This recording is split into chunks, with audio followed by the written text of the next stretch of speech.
இது தெரியாம இனி மழை காலங்களில் காரை எடுப்பீங்க. சாதாரண தண்ணி என்ன ஆச்சு பாருங்க. பொதுவாக நாம் மழைக்கால நேரத்தில் சிரமம் இருந்தாலும் பரவாயில்லை, மழை பெய்து கொண்டிருக்கும் நேரத்தில் நீண்ட தூரம் பயணம் செய்ய ஆசைப்படுவோம். நெடுஞ்சாலையில் தானே போகிறோம், இதனால் மழை ஒன்றும் செய்யாது என நினைத்து வேகமாக காரை இயக்கும் போது ஒரு சந்தோஷம் இருக்கும். ஆனால் அந்த சந்தோஷம் நொடிப்பொழுதில் துக்கமாக மாறும். அது எப்படி என்று தானே கேட்கிறீர்கள். மழைக்காலம் வந்தாலே வாகனம் ஓட்டுவது என்பது மிகவும் கடினமான ஒன்றாக மாறிவிடுகிறது. அதிலும் இருசக்கர வாகனம் ஓட்டுவது என்பது மிகவும் ஆபத்தான விஷயமாக இருக்கும். மழை காலத்தில் வாகனம் ஓட்டுவது பரவசமானதாக இருந்தாலும் அதில் ஏராளமான ஆபத்துகள் நிறைந்துள்ளன. கவனம் இல்லை என்றால் உயிருக்கு உத்தரவாதம் இல்லை என்றே சொல்லலாம். மழை காலத்தில் சாலைகளில், குறிப்பாக தேசிய நெடுஞ்சாலைகளில் நீர் தேங்கும் பகுதிகளில் இருந்து விலகி வாகனத்தை இயக்குவது நல்லது என்றே சொல்லப்படுகிறது. மேலும் அதிக மழை பெய்யும் போது எச்சரிக்கையாக இருக்க வேண்டும் என்று கூறப்படுகிறது. மழை காலங்களில் ஏற்படும் விபத்துகளின் எண்ணிக்கை பெருமளவில் அதிகமாக இருக்கும். இதனை தவிர்க்க என்ன செய்ய வேண்டும் என்பதை பார்க்கலாம். முதலில் இருசக்கர வாகனமாக இருக்கட்டும், கமர்ஷியல் வாகனமாக இருக்கட்டும், காராக இருந்தாலும் கூட முதலில் வாகனத்தின் டயர்களை பரிசோதனை செய்து கொள்ள வேண்டும். சரியான டயர் ட்ரெட் மற்றும் ஆழம் உள்ளதா என்பதை உறுதிப்படுத்திக் கொள்வது கட்டாயம். இருசக்கர வாகனத்தின் டயரில் உள்ள ட்ரெட் சாலையுடனான தொடர்பையும் பிடியையும் பராமரிக்கவும் தண்ணீரை சிதறடிக்கவும் வகையில்தான் வடிவமைக்கப்பட்டுள்ளது. ஆனால் டயரின் தேர்மானம் குறையத் தொடங்கும் போது படிப்படியாக மேலும் வழுக்கத் தொடங்கும். ஈரமான சாலையில் வாகனத்தை இயக்கினால் கீழே விழுவதற்கான வாய்ப்புகள் அதிகம் என்றே சொல்லலாம்.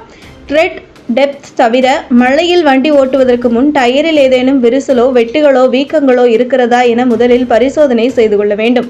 மேலும் பாதுகாப்பு காரணங்களுக்காக வாகனத்தின் டயர்களை அவ்வப்போது மாற்ற வேண்டும். மழையின் காரணமாக சாலைக்கும் வாகனங்களின் டயர்களுக்கும் இடையே உள்ள பிடிமானம் குறைவாக இருக்கும்.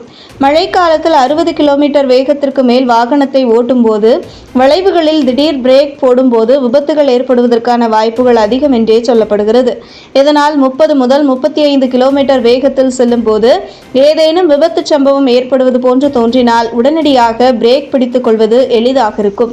இதே போன்று சாலையில் எண்ணெய் மற்ற அழுக்கு ஆகியவை காரணமாக காரை இயக்கும் போது விபத்துகள் ஏற்பட வாய்ப்பு அதிகம் என்றுதான் சொல்ல வேண்டும்.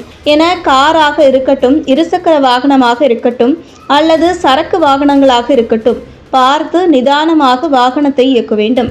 பொதுவாக மழைக்காலங்களில் விபத்துகள் ஏற்படும் போது நாம் நம் வாகனத்தினால் தான் விபத்துகள் ஏற்படுகிறது என்று நினைத்திருப்போம்.